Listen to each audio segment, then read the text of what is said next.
할렐루야, 안녕하세요. 한 주간도 부활의 주님과 함께 여러분이 코로나 시대에 승리하며 산다는 것은 하나님 주신 힘이 아니고 하나님 주신 은혜 아니면 살아갈 수 없다는 고백을 하며 살아가시기를 주의 이름으로 축복합니다. 얼마나 세상은 혼탁하고 혼란하고 전 세계가 요동치는 이런 시대에 살고 있습니다. 그러나 우리 하나님의 사람, 믿음의 사람들은 항상 주파수를 잘 주님과 맞추어서 성령님이 이끄시는 대로 성령의 감동 따라 사는 자에게 주시는 열매를 반드시 경험하는 축복의 통로들이 되고 싶어서 제가 이 영상을 찍기를 원합니다. 제가 어떤 일이 있을 때 조마조마할 때 항상 저에게 하나님이 힘을 공급해 주시는 찬양이 있습니다. 여러분, 제가 하는 찬양은 곡조도 음정도 제가 막 작사 작곡하고 하기 때문에 이해하시고 그저 성령의 음성으로 그리고 영적인 은혜임을 그렇게 찬양으로 여러분에게 공유하고 싶습니다. 너의 가는 길에 주의 평강이 있으라. 평강의 왕 함께 가시니 너의 걸음걸음 주 인도하시리. 주의 강한 손을 이끄시리. 너의 가는 길에 주의 축복이 있으리. 영광의 주 함께 가시니 내가 밟는 모든 땅 주님 다스리니. 너는 주의 길 예비케 되리. 주님 나라 위하여 길 떠나는 나의 형제여, 주께서 가라시니 너는 가라. 주의 이름으로 거칠은 광야 위에 꽃은 피어나고 세상은 내 안에서 주님의 영광 보리라. 강하고 담대하라. 세상 이기신 주 늘 함께 너와 동행하시고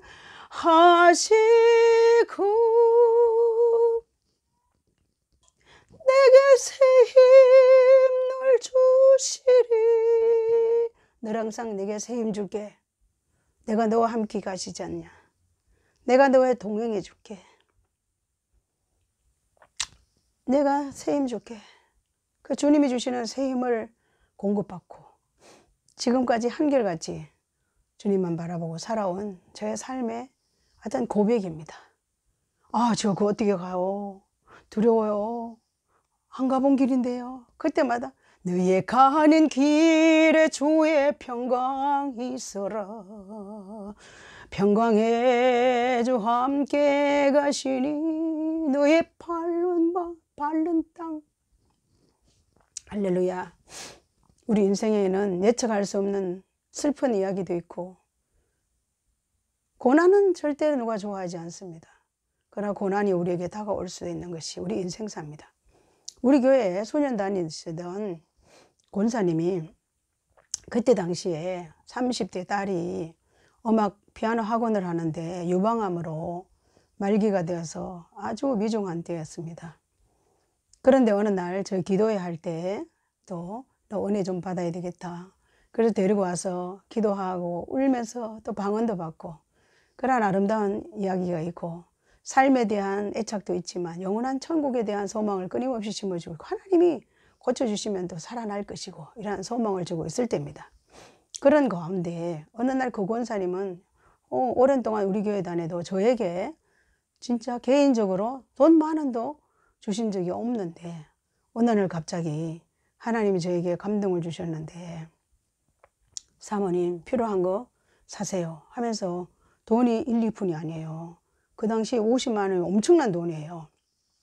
50만 원을 주신 거예요. 그래서 제가 안 된다고, 이거는 절대 이거 있을 수 없다고, 안 받는다고. 그분의 생활 가정은 어렵진 않았어요. 집도 건물도 있고. 안 한다고. 아유, 아니라고. 하나님 저에게 주신 감동이라 꼭 이건 다른 데 쓰면 안 되고 사모님이 필요한 곳에 뭘 사고 싶을 때 사시라는 거예요. 그래서 안 된다 그래서 막무가내 그래서 기도해드리고 제가 이제 돈 봉투를 가지고 집에 와서 막 할렐루야, 내 인생에 이런 50만 원짜리 봉투를 받다니 이건 왜 하나님이 주시는 축복이냐 하면서 놀래가지고 우리 남편 목사님에게, 이봐, 하나님께서 저에게 이런 축복을 줬어요. 우리가 교인들이 집을 사면 얼마나 액자를 많이 사다 걸어서 선물했냐고. 그런데 우리 집에는 액자가 하나 없으니까 나 이 돈 가서 액자도 사고 뭐 필요한 것도 사고, 필요한 거 많죠. 많아도 저는 그런 데에 대한 개념 없이 목회 삶만 집중하니까 아, 이것도 해야 되겠다, 저것도 해야 되겠다 막 흥분하고 하고 그날 좋아서 막 충만했어요. 아, 그런데 그 이튿날 새벽에 새벽 기도를 와서 새벽 기도하고 개인 기도를 하는데 와우 와우 와우, 성령님이 갑자기서 아, 저에게 감동 주시기를. 아, 정말 그런 일이 어디 있어요. 그 50만 원을 5천 원씩 전부 바꿔가지고 은행에 가서 바꿔서 1000번제를 시작하라. 새벽 기도든 수요 예배든 대예배든 예배 때마다 5천 원씩 헌금을 하라. 이거 저는 개인적인 체험이에요. 원래 1000번제는 솔로몬이 1000마리의 짐승을 잡았어요. 양과 소와 여러 가지를 잡아서 한 번에 드린 번제의 제사였어요. 근데 지금 이제 교계에서든 이게 어떤 교계에서는 반대하고 어떤 교계에서는 자기 믿음대로 하는데 뭐 다양한 일들이 있지만 저는 그런 것을 떠나서 저에게 갑자기 주신 감동이었어요. 제가 계획하지 않았던 감동이에요. 그래서 성경은 다 너희 믿음대로 하라 했기 때문에 어떤 것이 옳다, 어떤 것이 옳지 않다, 저는 그렇게 단정 짓고 싶지 않습니다. 그래서 저는 아우 하나님, 그때 제가 갑자기 그 대중가에 이런 노래가 있어요. 너무합니다, 너무합니다, 당신은 너무합니다. 그 노래가 나올 뻔했다고요. 아, 주님, 제 인생 가운데 이 어마어마한 용돈이 생겼다고 좋다고 우리 집에 액자도 한번 걸어야지 뭐도 한번 해야지 하는데 갑자기 브레이크가 딱 걸린 거예요. 제가 말씀드렸죠. 성령의 감동 따라 순종이 안 되면 뭐요? 복종. 순종을 뛰어넘으면 복종. 오케이, 알겠습니다 주님. 그냥 쿨하게 제가 그냥 바로 그냥 오전에 은행 가서 5천 원짜리 싹 바꿔다 놓고 장롱속에 넣어놓고 매일 새벽 기도마다. 그게 제목이 뭐냐고요? 주님의 뜻을 이루소서. 간단해요. 주님의 뜻을 이루소서. 왜 주님이 이런 감동을 주셔서 나에게 순종하게 하시는지 주님의 뜻을 이루소서. 그리고 예배 때마다 막 맨날 봉투에 5천원씩 넣어가지고, 그때 당시 5천원은 컸습니다. 5천원씩 계속 헌금하는 그게 너무 행복감이, 제가 액자를 사서 그냥 벽에 걷는 그 이상의, 그건 경험한 자만이 아는 비밀입니다. 그래서 끊임없이 1000번제를 드리는데 참 놀라운 것은 그 1000번제 끝날 때까지 그 딸이 굉장히 위중했었어요. 그런데 1000번제 다 끝난 다음에 아, 도저히 삼성병원에 다니고 온갖 해도 안 돼요. 그래서 결국은 마지막 이 세상을 40이 안 돼서 떠나는 참 슬픈 이야기입니다. 근데 몇 년이라는 세월을 1000번째 끝날 때까지 끊임없이 그냥 가실 것 같다가 또 살아나고 근데 끝까지 그냥 하나님을 살려버렸으면 아유 할렐루야 아멘인데 그것은 생명의 주관자 되신 하나님이 하신 일이라 어쩔 수 없었어요. 그런데 친정에 와서 병원에서 돌아가셨는데 아, 장례식은 우리 부부에게 맡겼어요 또. 그래서 우리 목사님이 수의를 입히나 이 젊은 나이에 결혼식 할 때 한복을 가져와라, 쪽도리도 있으면 가져와라. 그래서 한복을 입히고 쪽도리까지 씌워 놓으니까 아, 지금도 제가 후회스러워요. 예수 이름을 명하노니 사랑하는 딸아 일어나라 하고 한번 일으켰어야 되는데 너무 예쁜 모습이라 너무 예쁜 이 세상 어린 것이 천국을 가야 되나 이런 슬픔의 마음이 앞장섰지 예수 이름으로 한번 일으켜보지 못한 게 지금도 원해요. 될지 안 될지, 가능했을지 불가능했을지 그건 모르지만 제 마음속에 늘 아쉬움이 있어요 지금도. 그리고 장례식을 하는데 발인이 주일날 걸렸어요. 그래서 주일날 아침에 우리 새벽같이 목사님이 가서 발인 예배를 드리고, 그 다음에 화장터를 가야 되는데, 제가 저보고 이제 어떻게 하라고 이제 원고를 대충 만들어 주셔가지고, 저는 갔다 오면 예배 참석할 수 있는데, 목사님은 설교를 하셔야 되는 거 안 되잖아요. 그래서 작은 아들, 그때 대학 다닐 때, 작은 아들 운전해가지고 이제 저하고 같이 화장대 가서 예배를 드리려 하는데, 이렇게 화장대 가면 이렇게 칸칸이 예배를 드리잖아요. 아유, 바로 옆 칸에는 교인들이 얼마나 많이 와가지고 막 찬송을 막 정극에 쓰면 너가 정말 우리는 그냥 몇 명이 안 돼가지고 기가 죽었어요. 그런데 절호의 찬스가 온 거예요. 저기 옆강에서 설교하는 시간에 갑자기 성령께서 감동 주시기를 아들 성악하는 아들이니까 마지막 가는 길에 환송 찬양을 한번 한 곡 하라. 이 또 천국 가신 딸이 음악 전공을 했잖아요. 우리 아들이 또 음악 전공이니까 갑자기 성령 주신 마음이에요. 야, 너 찬양 한번 해라. 그랬더니 예, 알겠습니다. 지금도 제가 기억납니다. 나가는 복지 귀한 성에 들어가려고 내 중한 짐을 벗어버렸네. 아우, 찬양을 하니까 전부 다 공간이 이렇게 막힌 공간이라 그 음성이 말이에요. 완전히 울려가지고 조용. 다른 칸의 사람들이 완전히 조용. 얼마나 그 찬양 소리가 우렁찼던지. 그래서 온매 기사로 그리고 마지막에 장례식을 하고 보낸 것이 지금도 기억이 납니다. 사랑하는 여러분, 사람들은 다 자기의 믿음대로 살아가지만 때로는 우리가 생각하지 않았던 길로 인도하는 것이 우리 인생사예요. 혹시나 여러분의 삶에 내가 이렇게 기도를 했는데 하나님이 응답해 주시지 않았어. 왜 내 자식을 먼저 데리고 하나님 해도 너무 아십니다. 내가 이렇게 믿음으로 사는데 내 삶에 이런 문제가 있습니까? 어찌할 수 없는 거예요. 모든 인간의 생사화복은 하나님의 손에 달려있기 때문에 우리가 어떻게 할 수 있는 영역이 아니란 것을 여러분이 꼭 기억하시고, 여러분 자신 영적인 주파수를 맞추고, 그리고 성령이 이끄시는 대로 순종하며 살고, 내 삶에 어떠한 일들이 일어난다 할지라도 그 모든 상황을 승복할 수 있는 믿음의 태도와 자세를 가지고 살아야 될 줄로 믿습니다. 그리고 여러분 기도해야 됩니다. 하나님, 내 인생 가운데는 절대 내 자녀가 내 앞장서서 가지 않도록 순서대로 왔다가 순서대로 가는 것이 인생사인데 그게 마음대로 되지 않아요. 그래서 기도함으로 내 가정을 지키고 자녀들을 지키고 그리고 가족들을 지키고 대한민국을 지키고 열방을 지킬 수 있는 믿음의 사람들이 되어야 할 것입니다. 그리고 이제 한 달락 지나갔지 않습니까? 그런데 일천번제가 끝난 다음에 있었던 이야기잖아요. 그런데 어느 날 서울에 어떤 땡땡땡 기도원에서 연락이 왔어요. 제 이름을 잘 몰라요. 그런데 제가 가끔씩 삼본에 와서 개척하고 전단지를 보고 찾아간 기도원이기 때문에 이제 겨울이나 여름에 집회에 있으면 가끔씩 가서 예배드리는 그런 기도원이었다고요.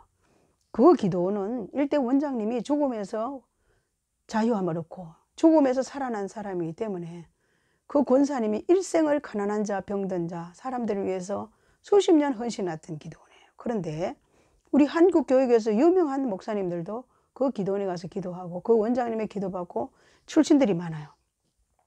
그리고 저도 들락날락 했지만 제가 뭐 깊숙이 들어가지 않았기 때문에 이제 아는 관계는 있죠. 근데 일대 원장님이 갑자기 늘 그렇게 하세요. 나는 사역하다가 사역의 현장에서 나는 하나님 불러가야 되겠다고 늘 그렇게 말씀하시더니 진짜 사역 현장에서 많은 사람들이 기도하러 와서 순서대로 기도를 받고 맨 마지막에 잘 아시는 권사님이 딸을 데려와서 기도를 하고 나 머리가 띵하네 하면서 그냥 가신 게 천국 입성했어요. 진짜예요. 사역 현장에서.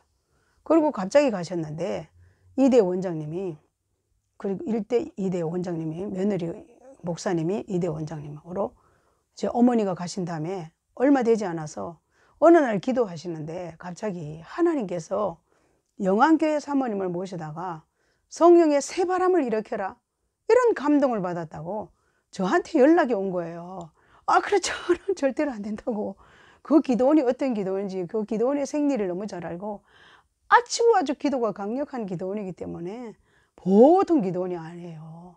그래서 제가 아유, 원장님 저를 무슨 관석에 넣을 일이 있냐고. 제가 어떻게 거기 강사로 가며 그 기도원에 여자들을 세우지도 않고 여자 사모들은 가면 사모가 기도를 해서 남편을 세워야 된다고.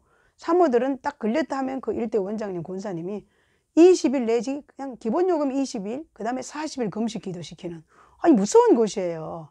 그런데 놀라운 것은 저는 한 번도 잡히지 않았다니까요. 늘 가면 아이고 바쁜데 어떻게 왔어 그러면서 기도해 주시면서 그냥 격려해 주셨던 그런 기도원이었어요 사실은. 아유, 그런데 제가 잡혀 가야 될 이런 일이 벌어졌잖아요. 안 된다고 하니까 아이고, 하나님께서 그렇게 인도하셨으니까 어떻게 할 수가 없다는 거예요. 무조건 집회에 그냥 다 계획을 해놨으니까 이름 올린다고. 아, 정말 그럴 때 얼마나 놀랬겠어요. 제가 외부에 강사로 가본 적이 없었어요. 근데 기도원에서 처음이지 저를 불러낸 거예요. 목회 초창기에 제가 서울에서 4, 5년 섬겼던 교회에서 한 번 헌신 예배, 여전도의 헌신 예배 참 가서 강사로 한 적은 있어도 공식적으로 제가 강사로 나간 적은 없었어요. 그런데 그 무시무시한 기도원에서 제가 처음 강사로 오라는 연락을 받았을 때 너무 놀랐어요. 그때 하나님께서 저에게 너의 가는 길에 주의 평강 있어라. 평강의 주 함께 하시니 너의 가는 걸음 밟는 땅마다 내가 너에게 다 줄게. 염려하지 마라. 내가 동행한다. 내가 함께한다. 담대함을 주시는 거예요. 그래서 제가 오케이 가겠습니다. 그런데 진짜요. 첫 집회 갔을 때 거기 출신들이 목사님들이 많아요. 그래서 포스터 그 전단지를 다 그렇게 뿌려놨으니 이상순 사모라는 그 소리에 목사님들이 야, 일대 원장님 돌아가시고 기도원이 웃기게 됐다. 무슨 사모를 강대상에 세우냐. 우리 구경 가자. 은혜 받으러 오신 게 아니라 구경 가자고 오셨더라니까요. 지금도 기억나요. 제가 처음에 설교를 뭘 했는지 정신이 없이 하여튼 설교를 했어요. 다 마치고 강사님 식사대고 한다고 같이 식사를 하는데 목사님들이 막 주르르르 오신 거예요. 제가 얼마나 놀랬겠어요. 그래서 강사님 은혜 많이 받았습니다. 사실은 이 기도원이 역사상 사모님이 강대상에 선 적이 없는데 사모님이 강사라 해서 오늘 저희들은 진짜 구경 왔는데 아이고 대단하십니다. 은혜 받았습니다. 하는데 제가 얼마나 놀랐는지 아이고 죄송합니다. 제가 어떻게 했는지 모르겠습니다. 아니요. 은혜 받았습니다. 그렇게 하고 제가 기도원에 등장했던 기억이 지금도 납니다. 하나님께서 훈련을 시켜서 사용하시지 훈련이 없이는 쓰시기에 불편하답니다. 제가 기도원을 진출하는 산기도는 많이 했고 제가 기도원 뭐 예배 출석 예배 뭐 집회 때는 참석을 했어도 실질적인 제가 기도원에 강사로 간다든지 다른 교회 강사로 간다든지 이것은 제 인생 가운데 없었습니다. 이게 이제 첫 발걸음이 제 인생에 외출 출장 집회 인도를 하는 기적 같은 일이 일어났습니다. 일천번제를 하나님께 순종하고 난 다음에 그 다음에 주신 그 은혜는 권사님 주신 물질 주신 권사님의 딸이 일천번제 끝날 때까지 생명이 연장됐고 저는 끝나고 나니까 영적인 지경이 넓어지는 우리 교회에서만이 아니라 영역이 넓어지는 이야 놀라운 일이 제 인생 가운데 있었습니다. 사랑하는 여러분, 우리 인생사에 내가 행여나 모든 매사에 내가 상상할 수 없는 일이 일어날 때 두려워합니다. 누구든지. 내가 이거 순종을 해야 되나? 전진해야 되나? 이런 일들이 일어날 것입니다. 그러나 순종이 되지 않을 때는 복종을 할 때 주님이 함께 하시는 은혜가 있다는 사실을 공유하고 싶습니다. 그래서 제가 기도원에 출전하는 아름다운 이야기가 제 구세주의 사랑 이야기입니다. 사랑하는 여러분, 그렇게 시작해서 기도원 정식으로 출전하는 그래서 기도원에 여름, 겨울 집회 있고 그리고 금요 매주마다 철야 예배 강사로 가고 봄, 가을로 또 집회에 난 그래서 주강사로 계속 쓰임받게 되었습니다. 사랑하는 여러분, 너무 길면 여러분이 영상을 보지 않기 때문에 오늘 기도원의 강사로 입문하는 이곳까지 제가 세상에 이런 일에 여러분들에게 소개했습니다. 사랑하는 여러분, 우리 인생사 지금 코로나 때문에 힘든 세상을 살고 있지만 믿음으로 하나님이 주신 힘으로 날마다의 승리의 삶을 살아서 우리 인생, 우리 삶, 우리 청춘을 동원해서 하나님이 영광 받으실 만한 합당한 삶을 위해 전진합시다. 한 주간도 주님 안에서 승리하시고 또 다음 주에 봅시다. 할렐루야. 모든 영광 하나님께입니다. 모든 영광 하나님께입니다.